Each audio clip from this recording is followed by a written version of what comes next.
পরিচালনা হয়েছে, আমরা সাধারণ মানুষ, আমরা তো কিছু বুঝি না, মানে আমি নাকি থাকি আমরা তো পাবলিক দেন, আমরা অফিস চিনি, অফিস আইছি। হ্যাঁ, আমরা উপর মালা আমরা কেন যাবো কোন? আমরা কোনো কিছু চিনি না, মানে আপনার এমন আছে, আপনি একটা কিছু আশ্বাস দেন।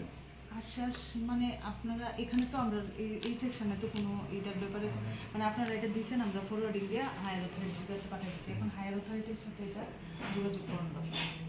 যোগাযোগ পেটানো আপনারা করেন, আমরা কেমনে করতাম কোন? আমরা কই যাবো? আমরা তো চিনিও না। আমরা অফিস থেকে অফিস হয়েছি।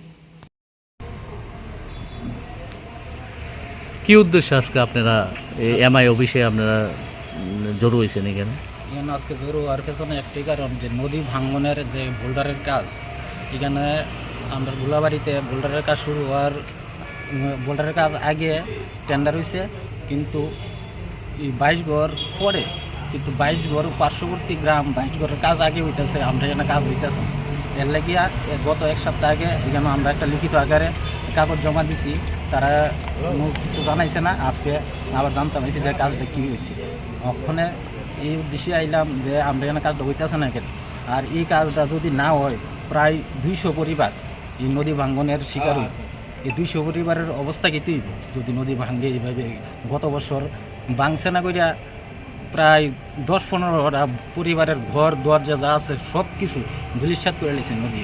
কিন্তু নদী ভাঙ্গনের যে এই অবরোধ করার লেগে যে বোল্ডারের কাজ ওখানে হইতেছে না। এটা কতদিন আগে টেন্ডার করা হয়েছিল? এটা প্রায় 1 বছর ভাঙ্গনের পরে, বছরের আগে টেন্ডার করা হয়েছিল। কি কইছে অফিস থেকে এখন?